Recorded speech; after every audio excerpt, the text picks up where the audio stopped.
Thank you all very much. My name is Frank Luntz, and I have no idea whether this is going to work or not. This is the first time that Milken has ever attempted to do a conversation like this, and they've chosen one of the most difficult issues to actually address. This is going to be very interactive, and I want to encourage you guys to know that your seats are comfortable, but I want to try to bring you guys over into this area because you're going to get a chance to question our distinguished panel. And I'm going to try to introduce this in a way that is also different. So I'm going to come out with you all, and you have way, way, way too many medals for someone who looks as young as you do. So this is really intimidating. Because this is interactive, I want to know how you think. I want to know how you feel. Can you explain to me why you've chosen this panel out of all of them? And I'm going to start with you, sir. You could be in any panel. Why this one? It's one item I'm just passionate about. And why are you passionate about it? Because I think we're crazy to allow what we do in this country. Too many people die for no reason. I want a show of hands. How many of you think our current gun laws are, by definition, crazy at this point? Raise your hands. Take a look around. Keep them up. You guys in front, take a look. So why did you decide, of all the panels you could have come to, why did you decide on this one? I wanted to see if I would hear anything I hadn't heard before. Knowing that you got two governors, an academic, and the incoming president of the National Conference of Mayors, are you optimistic or pessimistic that you will hear something new? Neutral. I hate neutral. One more. Why'd you come here? Any one of you. Why'd you choose this panel out of all the ones you could have chosen? I grew up in London. We don't have this problem there so much. We have other issues, but we don't have the gun culture. And I have 3 kids now, and this is worrying for me. How many of you have children here? Raise your hands. How many of you have kids that are in school right now? Raise your hands. So I want to start this in an academic, in an intellectual fashion. So Professor Daniel Webster, you've got actual information on this. Can you share what you know about what's happening right now? Sure. Can I have the first slide, please? Now, don't panic. They've given me 2 minutes, so you're not going to be bombarded with tons of PowerPoints. But this is simply a slide that compares the United States homicide rates versus other high-income Western democracies. And it's very obvious how exceptional we are. We are exceptional with respect to that. We have 25 times higher, on average, rates of gun homicide, and our overall homicide rates are 7 times higher than others. Slide 2, please. I want to just share a summary of some facts of what we know about gun policy, mostly from studying state gun policies, and they vary enormously across the 50 states and the District of Columbia. And you can have time to question and debate many of these when we have our discussion. First of all, we've really radically made it far more easy for, if you're legal to own a gun, to carry it pretty much wherever you want. The data suggests that has not made us safer. The most rigorous recent data suggests it's doing the opposite. Second, this is probably the most complicated thing, but it's connected to the first, which is in the states with the weakest standards for being able to own a gun or possess a gun, 60% of those who are behind bars in state prisons for violent acts with guns were legal before that criminal act. That's very strikingly different from the states with higher standards. So about half of that 60% would have been prohibited in those other areas. Now it connects to the next bullet here, which is when you have more restrictions on people with violent history, the data are very consistent. You have lower domestic homicide rates and other forms of violent crime. Now, what about background checks? This is probably the most complicated thing, and I'm not going to get into it, but we can have some discussions later. When you extend background checks to private sales, we're not getting a lot of benefit there, just that move. But the next step of actually licensing or issuing permits for purchasers actually does appear to have a pretty robust preventative effect, both on homicides and suicides. Last point is when gun owners are required to safely store their guns so they're not accessible to underage youth, we have fewer teen suicides and as well as unintentional shooting deaths. Last slide, please. Now, while we have a big gap in gun culture throughout the United States and across our 50 states, I wanted to just show you on specific policies how things vary based on how people identify themselves. This is from national polls. And I'm only going to focus on the Democrat column here because it's fairly consistent. You get 80 to 90% support for most of these restrictions. And again, that I connected that these actually translate into less violence. So I'm just going to focus on the Republican column there, and you'll see that certainly with extending background checks to private sales, very strong support, and pretty much down the line. The only item on there that maybe requires a tad of explanation is the third one having to do with concealed carry laws. So what people want and expect is if you're going to carry a loaded gun around with you concealed, that you, you have to demonstrate with a driver's license, you can safely do that, that we actually have a test and standards to do that. And honestly, no state really comes close to that. So I'll end there. So keep this slide up. Don't take it away. That you're looking, even among Republicans, on all these different things, you've got 2/3 or more of the public saying that it absolutely wants this. So I'm going to bring them down by applause. You're taking a look at that list up there. By applause, how many of you would support that legislation?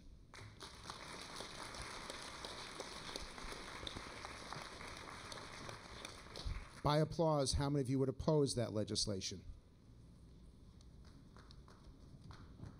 One lone individual. Well, you know that I'm going to give you the microphone to tell me why, so you better put your phone away right now. I'm just curious. Why do you oppose it? We don't enforce the gun laws that we currently have, so we're going to add to them. Anybody want to respond to that? I will briefly. Again, the academic? Well, it's simply the reason they're hard to enforce is because of this gap. So the two are connected. So we will be able to enforce them better if we address this gap. So I'm going to hand the microphone to two more guys to tell me your reaction to guns, and then I'm going to ask you guys to participate. You're from the inner city? You're from D.C.? Yep. What's going on in terms of gun violence there? Wow.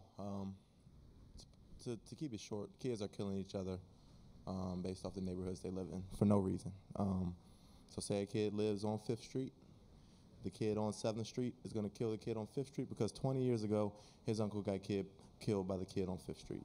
And it's back and forth and it's nonstop. And it's not about regulations. These guns aren't coming in legally. We have to regulate the gun companies. How are they getting into our communities? How are we getting these guns illegally? I don't know. But we have to pinpoint that, and we have to put regulations on these gun companies. Because at the end of the day, that's what's killing our communities. One more, and I got to ask you, do you know someone who was actually killed with gun violence? Yes, so we run an organization called Good Projects in Washington, D.C., where we mentor at-risk youth and juveniles specifically. And one of the kids in our program was actually killed, 2 months ago? Yeah. Shot in the head during school hours. So, when we look at this, when we look at the problem of the gun epidemic in the U.S., it isn't. The problem is that the communities have access to these things, and we don't know where they're coming from, right? Kids are holding guns well before they're holding books in their city communities, and so, like Troy said, I think that we definitely need more regulation around these gun companies and how they get into our communities. So I'm going to ask you, because I'm going to challenge you just for one quick second. Kids are holding guns more than they're holding books. Is that a phrase, or do you mean it? I mean it. That's what's going on. Yes. You guys come on down. I want you to be closer to them. So, and Mayor, I'm going to start with you, because as the mayor of Columbia, South Carolina, it's got its challenges, and you guys can come and stand wherever you want to, as close as you want to get to them. What is... By the way, you can sue him for that. How old are you? 12 12 and a half. You're 12 and a half. So Don't forget the half. Yeah, don't forget that. Hey, I do the jokes here. Yes, sir. So what are you going to do? I mean, you're going to be running the mayors so that he is not afraid when he goes to school. Sure. And as a father, I know the half. I have a 13-year-old now, and I have a 10-and-a-half-year-old, so I never forget the half. You know, the reality is that the data is clear, not just polling, but we need more information. We haven't been allowed federally to study some of the great data behind guns and gun violence and why we do what we do. But the data is clear that people want action. People want change. We have to continue to consensus build, and we have to continue to listen and learn, but then we have to lead. Our challenge in Columbia, South Carolina, that we've boldly, I believe, embraced a bipartisan approach from our council, is just to act. I think we may have passed some ideas out. We have decided back in December after, how many of you knew what a bump stock was before October of last year? Well, we moved in Columbia, South Carolina, in December to be the first city in the country to ban bump stocks in our city. Only as a measure to show that people, the good guys with guns, a good, strong, pro-Second Amendment state, could actually do something to move the ball and not be caught between doing everything, taking away every gun in America, 300 million guns off the street, and doing nothing, that you had to act and lead, and that's been our goal.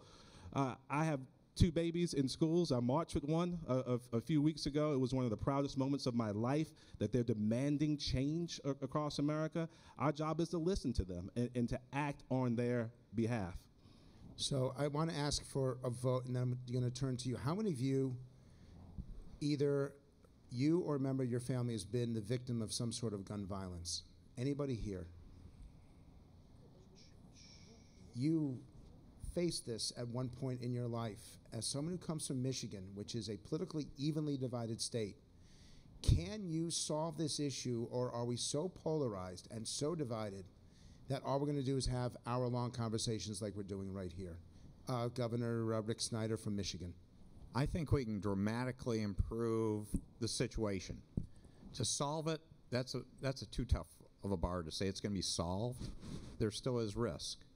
But we can do a lot. And the issue is we got to separate it into the right buckets. Because in some ways, what I was hearing at the beginning was more about violence taking place between young people in the context of what could happen over many different issues versus school violence in the traditional sense we're seeing these horrific events today.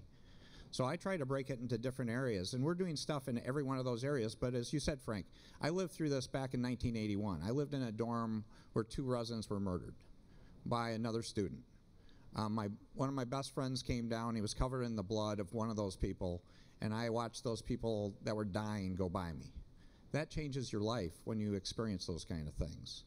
We can do more on the school violence question, and we are in Michigan. But what I'll tell you is before you get to the gun question, there's other questions that get lost if you just jump to gun violence. And the real question is, how do you identify troubled youth?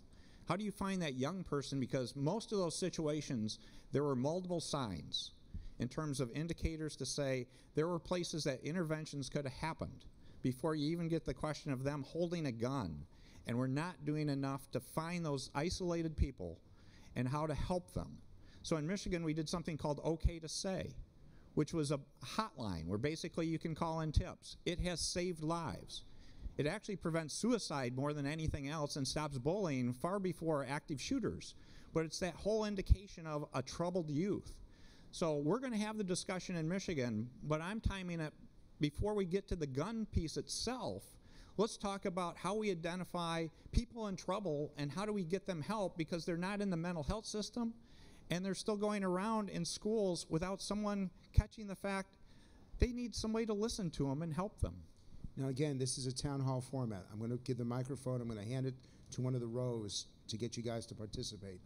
But before I do, Governor Hickenlooper, your state takes the Second Amendment really seriously. That you have a significant percentage of hunters in your state, but you also have a significant percentage of progressives who think that the availability of guns is ridiculous. How do you, as a governor, bridge that gap?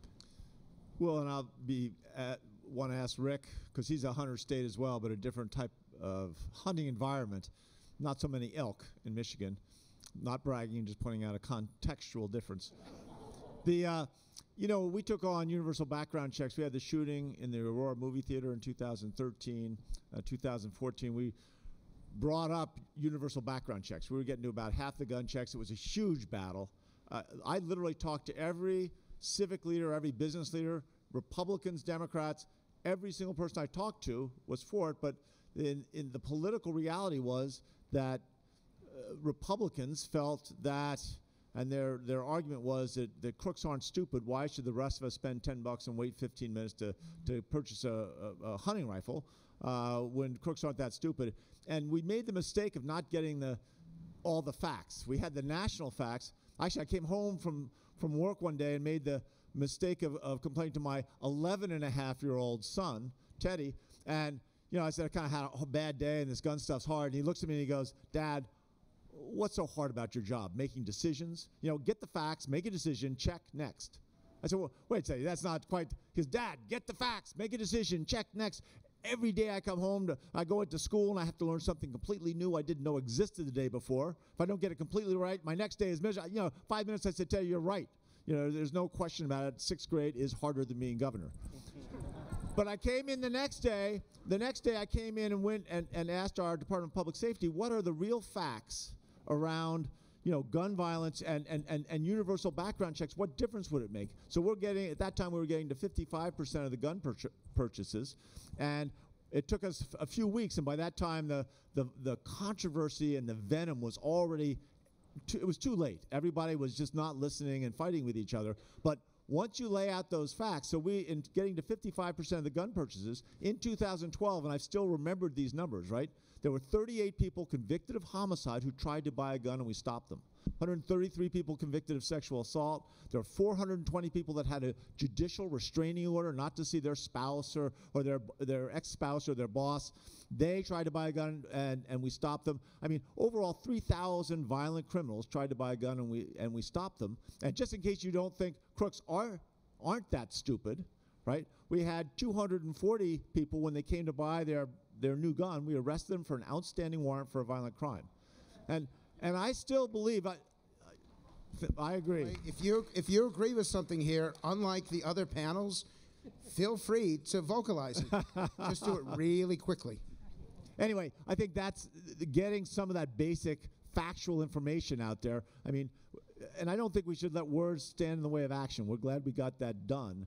But you want to get some, the basic facts of these issues out there so that people aren't, we weren't trying to take away anybody's gun. We just wanted to make sure people getting guns weren't the wrong people.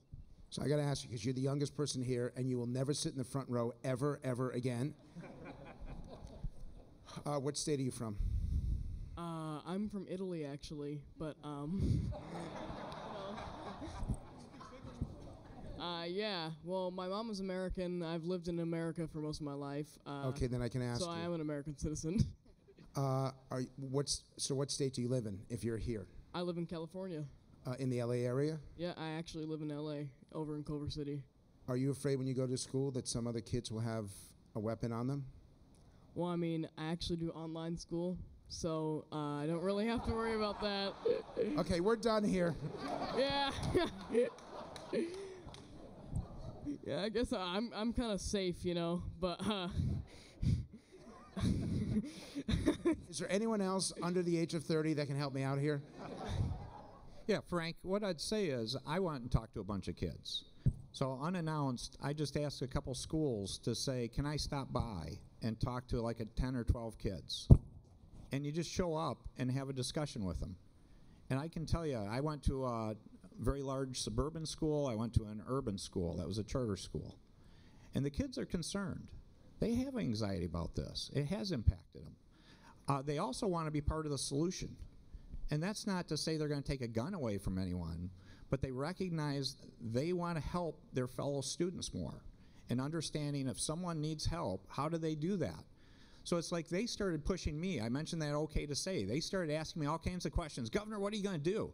Not everyone knows about it. How are you going to market it? How are you going to tell people? You're going to do more posters. So I looked at them and I said, so you want a 59-year-old guy to tell you how to market to a bunch of teenagers? I said, you need to tell me how I can connect to you. So can we put you to work coming up with ways to use social media and to get this information out? And every single one of those kids want to be part of the solution about figuring out how to get their troubled peers help. Okay, stand up. So I want to come at this from a few ways. I'm a veteran's wife. I actually took a concealed carry class at the same place where, come to find out later, the Orlando shooter got all of his ammo at. It was really ridiculously easy for me to get my concealed carry. It was ridiculous. I shot a gun once. I didn't know what I was doing, and it was super easy. And Governor, with all due respect with what you're saying, my mother is a teacher, and she had half of her classroom fall in on her, toppling over. She doesn't have resources for books and for equipment, so I'm not really sure how you can say we're really going to monitor every single student. We have the resources to say we can check every single kid that they're mentally ill and they're ready, when we can't even give them a great, safe environment to walk into the door for. You want to respond? Yeah, no, we do need to improve the environments that they're in. So we're looking at a lot of things about school safety, about access controls. One of the weirder things that happens in our state, and I know it's happening in other places, about going into a school. Just walking into a school today, too often you can just walk through the doors. And put violence aside in terms of gun safety, what about human trafficking? I mean, the simple point, you should not be able to walk into a school that's just got all these kids and walk away. There are some schools that do an awesome job. And so in Michigan, one of the things I am proposing is, how do we give more resources to those places, but how do we actually get an audit done to make sure they're doing access controls the right way, we're addressing those kind of questions, because it's broader than just the violence, the gun violence question. I don't want creepy people or people that could cause real problems walking around a school, and nobody does, and we need to do more about it. Mayor. From a state that's known for leading in different ways, the first state to secede from the Union. And you're proud of that. It's just a different kind of leadership. How about that? Very different. Strong supporters of Second Amendment rights should also believe that with those rights come responsibilities. And we are in an environment now where I remember the last fist fight I got in as a teenager. I was 16 years old. I can tell you exactly where I was. And as I lost the fight, I told the guy, Big Mike, I said, you got it. And he reached down, he picked me up, and the fight was over. That same fight in 2018 would end with gunfire. We have become an incredibly violent society. That violence then, with over 300 million firearms in the streets of America, has turned into this firestorm that some of the data that the professor just showed. It's turned us into a place where my children, yes, my 10-year-old is afraid. When she sees the news, she watches the news with her daddy, she's afraid when she goes to school. They're worried about this rumor that they heard, the graffiti they saw on their school. And my kids are they're not homeschooled, but they're in a magnet program, or they're sometimes segregated away from other children there. But our children are afraid, and if we don't show the courage to at least respond to their needs so they can grow up and live up to the God-given potential, then we can use all the bravado we want behind Second Amendment rhetoric. We're just cowards if we don't act. So. Thank you, Mayor. So I have 2 quick points. With all due respect, Governor Snyder, what you've done now in this conversation, in this town hall, is what keeps happening in the gun debate, which is a deflection. You have taken the issue of guns, and now we've deflected it to mental health issues, to human trafficking. We really need to talk about guns. There's no way the incidence of mental health in troubled youth in the other parts of the world is 25 times less than it is in the United States, the way the professor's statistics show. So that's point number 1. We have to stick to this. I will also say I'm a lawyer, and every other right that we have, because we live in a democracy and in a cooperative society, comes with limitations. We have due process to protect the rights, but liberty comes with limitations. We take people's liberty away when we need to. Free speech has its limitations. We have due process to protect ourselves from dangerous speech or defamation speech. And it continues to baffle me why the Second Amendment is the only one for which we cannot have an intelligent conversation about due process and reasonable limitations to protect our entire society. Yeah. What I'd say to you is, to put it in context, I don't view it as just a deflection. I view it as being pragmatic in terms of looking at this issue. As a practical matter, if you just jump into the gun issue and I go to my state legislature to say I want to get something done and I start with guns, most likely the whole dialogue will be about that and we'll forget all the other things that actually can meaningfully make a difference. So what I've said in our state is we're going to start with the other stuff first. We're not going to ignore the gun issue, but we're going to take it in a sequence where we know we can make a positive impact, achieve results, and there's one issue in particular that I do think is really worth looking at among a number of them on the gun side itself, and that's red flag legislation. On the red flag legislation, the part that can really make a difference is that's one where you can actually talk to gun people, Second Amendment people in particular, about due process. Can you explain? Because that's part of the normal argument you always get into, and I think, John, you're looking at that as one of the things I believe, the red flag side. How many? Hold on. How many of you know what red flag legislation is? Raise your hands. Okay, you got to explain it. Sure. Red flag legislation is basically the point that you have someone that is perceived as being a threat because they have access to guns. And the question is can you take those guns away from that person? And how do you do it in an effective way? Some states, they allow it. It can be law enforcement and or family members. There's 2 or 3 variations. But the idea is if you perceive someone's a threat, here's a way using due process. Quite often they may have to go to a judge, get an order, but there is some constitutional boundaries around it that bring people together that quite often if you just have the 2 sides, they're just arguing all the time. Where red flag is one where you can have, I believe, a more thoughtful discussion and actually show positive results and then keep moving the discussion forward. Governor? It's extreme risk avoidance is basically the more technical term, but it's exactly right. We had a bill ready to go. We're in the last 2 weeks of our General Assembly, and it's not going to come out again. There was a strong Republican resistance to that loss of that liberty. You know, I look at it, and you got to keep some proportion, right? The gun deaths, two-thirds of the gun deaths are suicide, right? And so the proportion, and look at how many people are dying from opioids and heroin.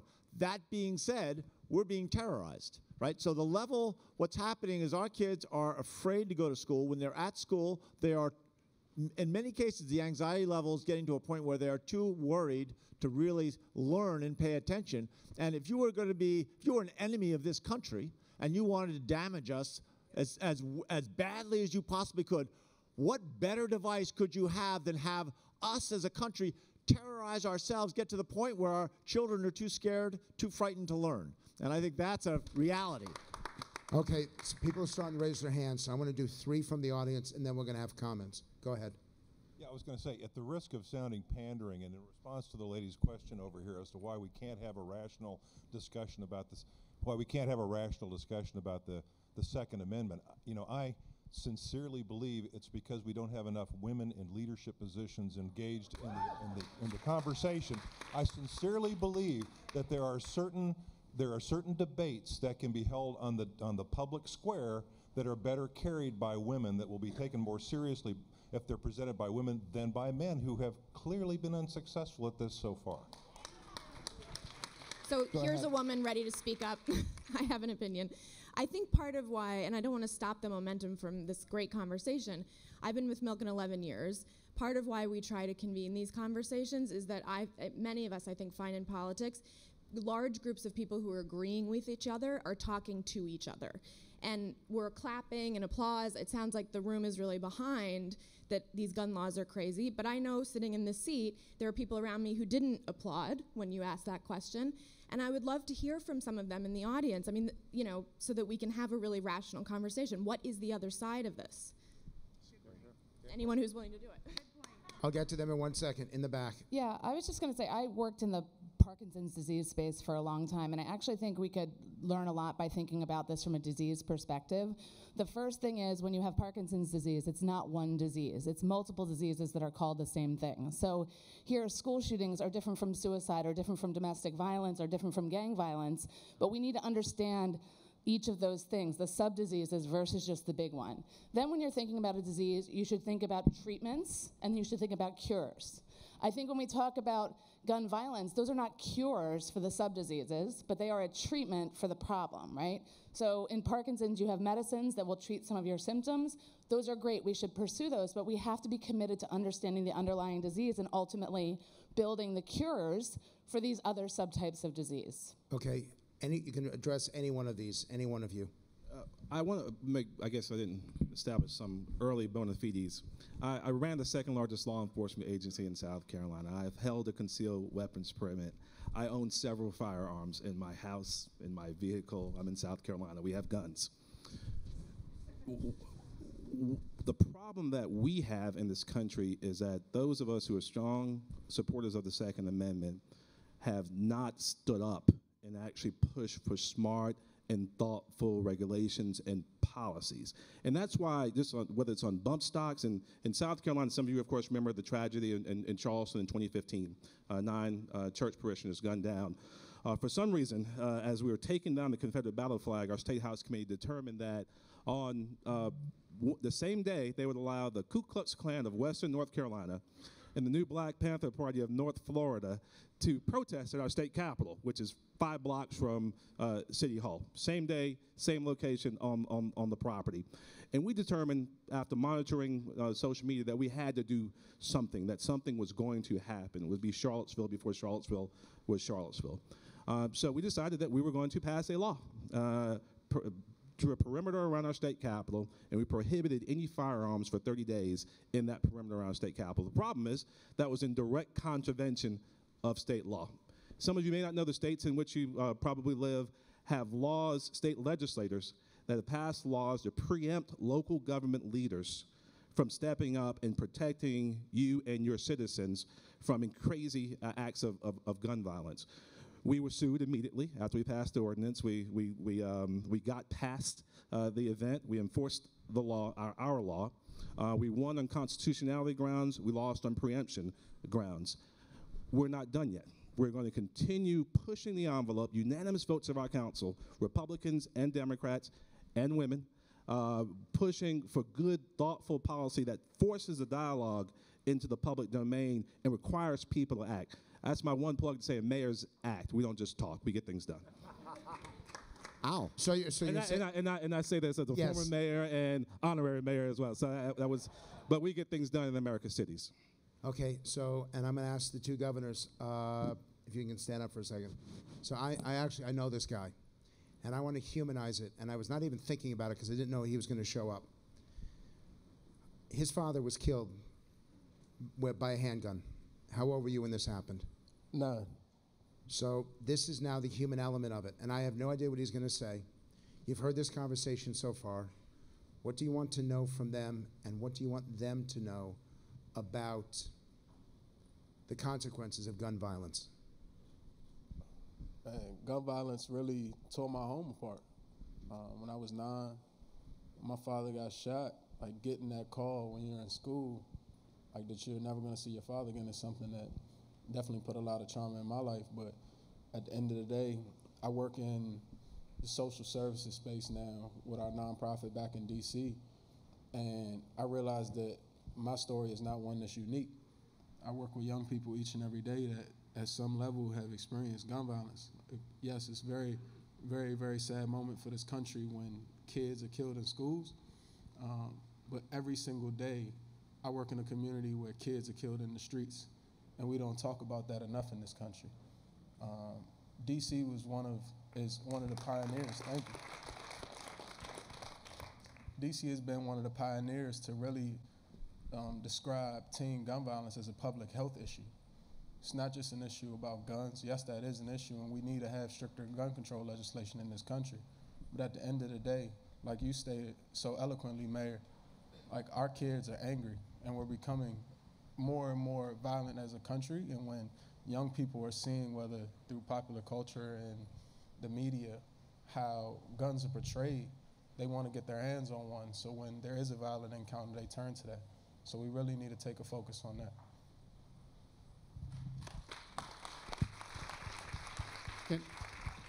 I'd like to just say a brief response. So I've been a professor in a school of public health for my career. That's where I've spent my time. actually before I was a social worker before that.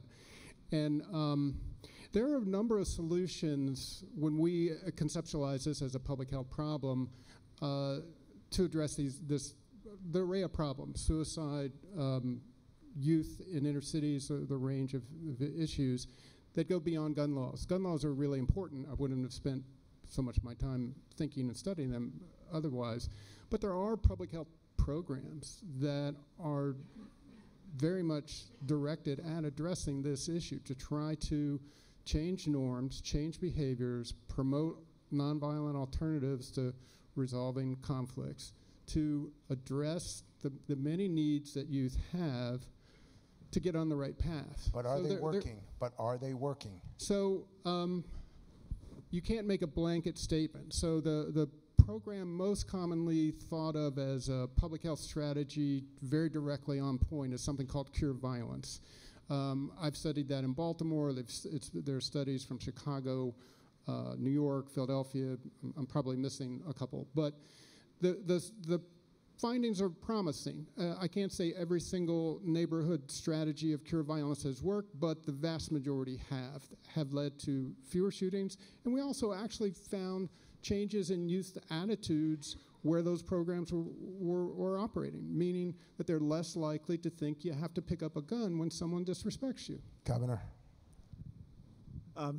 You know, the issues are endemic, and it's been a cultural shift over the last 30 years. We've always been to a certain extent a violent country, but you know, I have a friend who works with kids in Chicago, and he just nonchalantly said, well, of course kids are going to carry a weapon in Chicago, otherwise they don't feel safe. When you get to that point, right, that is where, and these guys are nodding in their head in the front row, then you're climbing a much steeper hill. And whether you're talking about Colorado, and I'll turn it over to Governor Snyder, I mean, once you get to this cultural point, it makes everything more difficult. I mean, to put it in perspective, I had one of the biggest problems in the country in this by far. 2011, I become governor. I look at the numbers. We have 4 of the top 10 most violent cities in the nation. We have 8 in the top 100. That's just wrong. And that's what I went and told our citizens about public safety. That's unacceptable. So there isn't one solution, but we did a number of things. Part of it is we created a secure city program with better law enforcement, more engagement with community members. To give you an idea of some of the things you ran across is I started learning that if someone is not fatally killed, that if they just get shot, if you don't do law enforcement and you don't follow up right, within 36 to 48 hours, you should expect a second shooting. Because if that person hasn't been killed, they're most likely going to go try to shoot whoever shot them. That's the kind of trouble, how big an issue this is. Then you have the whole thing about, is someone actually going to end up going into the correction system versus just going in and being re-released out too quickly. So in our major cities, in those 4 cities, we dropped our violent crime rate by somewhere between 20 and 40% over the last few years. We're getting off that list. There are still too many people dying. And it's not just about law enforcement. In terms of getting answers to people, you have to help people get a job. They have to have a career that's meaningful. If they have something to live for, something exciting that they believe is worthwhile, that's where we need to focus in on getting the right resources in our communities to give these people opportunity, hope, and upward mobility and a chance to have a place where they can raise their kids. There's a lot of talk about how effective the so-called pro-gun lobby is. Why has there never been anything to counteract that, engage it, or figure something out?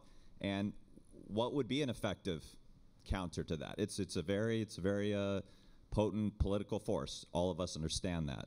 What other options do people have, and why have people not been successful doing this? So one thing that's happened since Parkland, and I think Parkland might actually be finally the tipping point, and I think the courage of those kids cannot be overstated. But I've had the call of 3 different Republican business leaders I know, and I've never had a call. I've been in public service for 15 years, never had calls like this where they're saying, which are the Republicans in the General Assembly that are obstructing the common sense gun safety laws you're trying to get done, and how would you direct me to make sure they don't get reelected?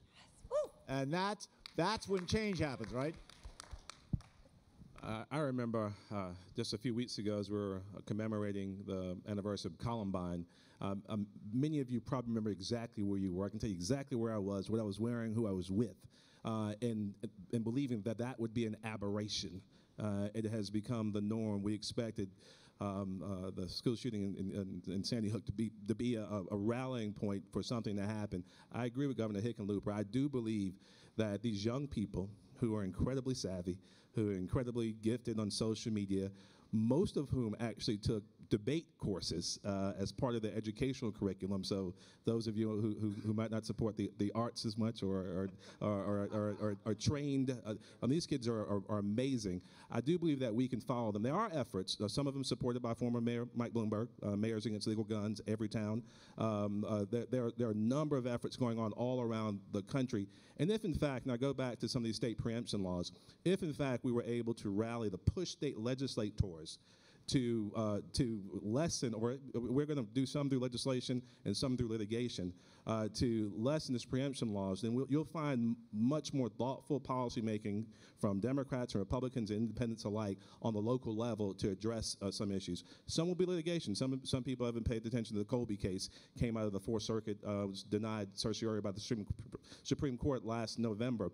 It determined that AR-15s are not protected by the Second Amendment to the Constitution in the Fourth Circuit. We are in the Fourth Circuit. We're going to have some time legislating and litigating around that space, and it's going to tick off some state legislators. They've already introduced some bills that say if we introduce any more gun legislation, they're going to take our state aid to subdivisions, which is actually so odd because it's my taxpayer dollars, but that's a whole nother story. It's not their money. But it's just going to require constant, proactive policy making that hopefully will get some type of either judicial or legislative solution on the table. We just got to keep pushing. But Mayors Against Legal Guns, every town for gun safety are few efforts that are out there pushing back against the do-nothing crowd. Okay, well, I'm going to do the same thing again, which is we're going to do 3 comments, and then we'll go back to our panel. I'm jumping off from this hero of a gentleman, bringing up women in leadership. Can't help but notice there's no women on this panel. A real direct question for the Governor Snyder, which is, considering women are the victims, domestic violence victims, and men are the predominant majority of the shooters, mass shootings, who are the women in your leadership, name them, in your committees or your cabinet that are involved in this decision-making process of the policies of the state of Michigan for gun sense? Yeah, I'm happy to.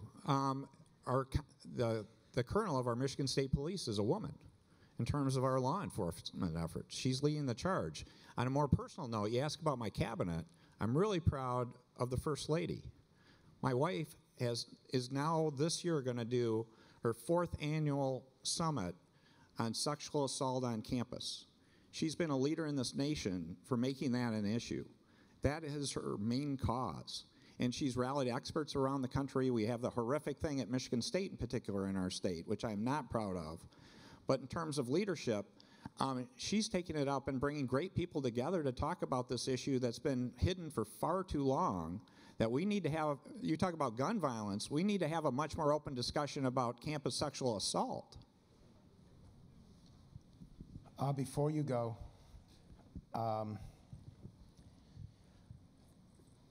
so that was a gotcha question. You were trying to embarrass him there by asking him that question. And the purpose of this town hall is to give all different points the chance to be heard. And the purpose of this town hall is to be directed from you all rather than them. And that's why if you tally up the amount of speaking, you'll find that you're going to end up doing about 60% and them 40%, which is what it should be. The people should be heard. But we have not heard anyone on the side of the Second Amendment. Let me do that one then, Frank, if you don't mind. Go ahead.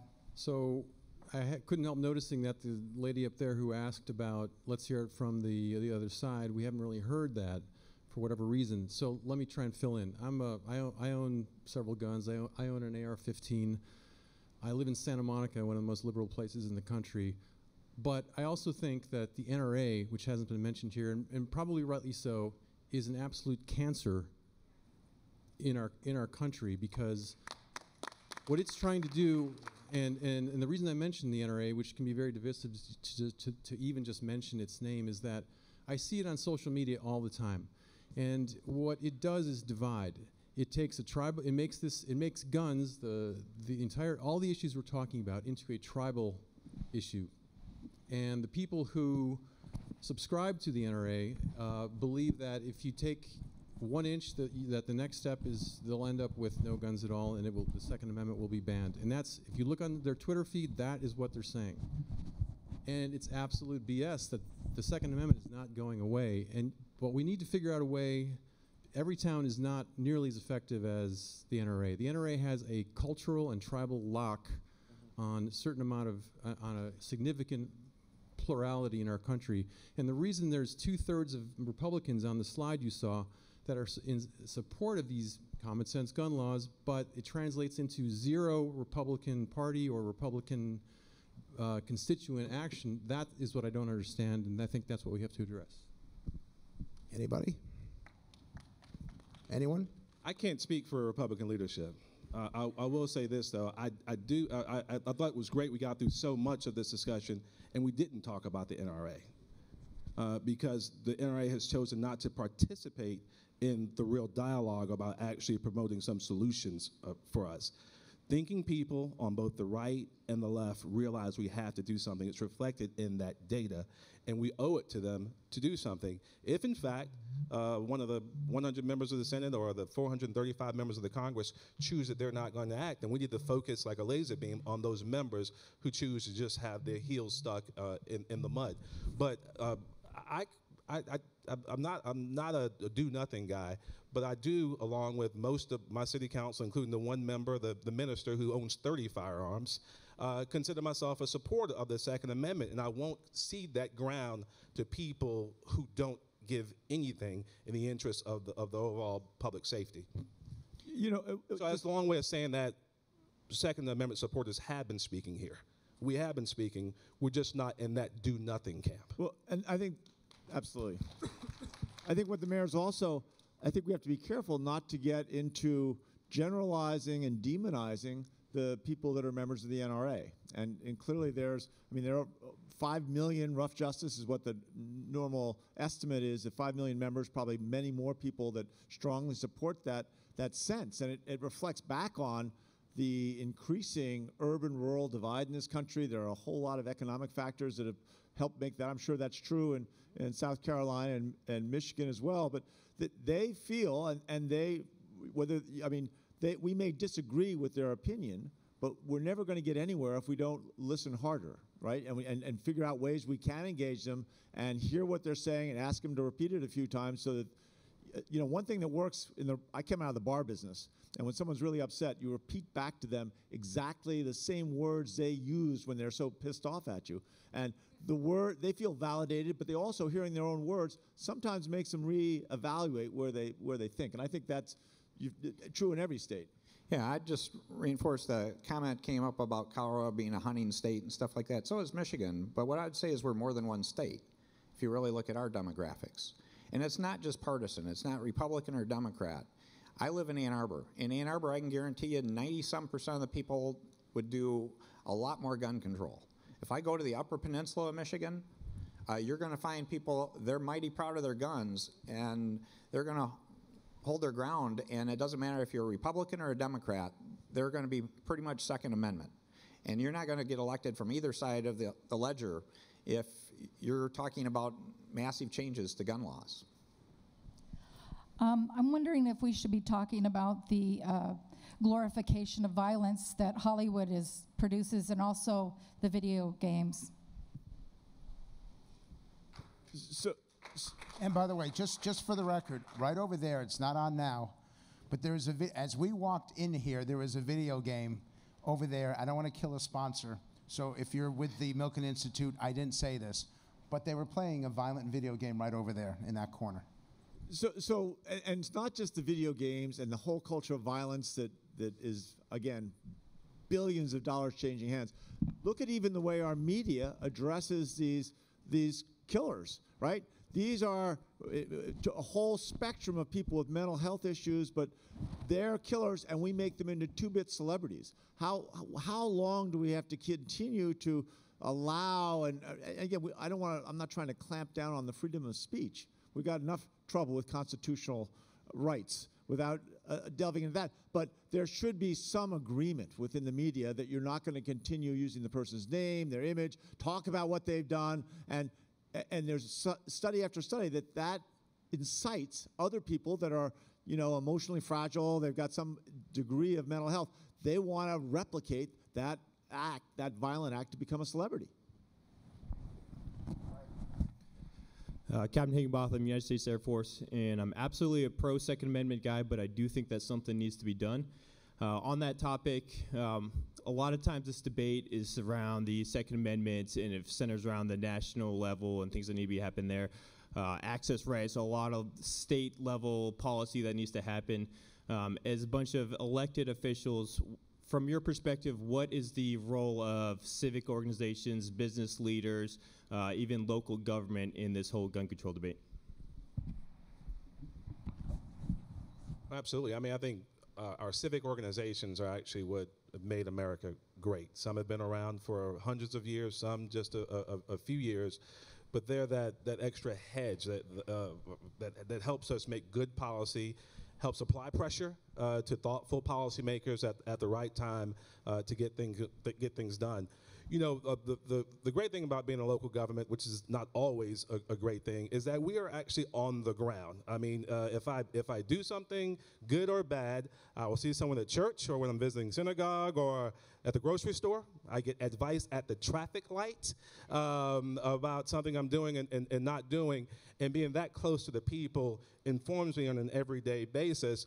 And we see it as our role in America, where 85% of the people now live in cities and metropolitan economies. 89% of the jobs are there. 91% of America's $20 trillion GDP is created in cities and metropolitan economies. We're incubators of innovation. We've got to try, even on the policymaking level, working with some of our nonprofits, working with some of those business leaders who will call us when they see something going awry, to act.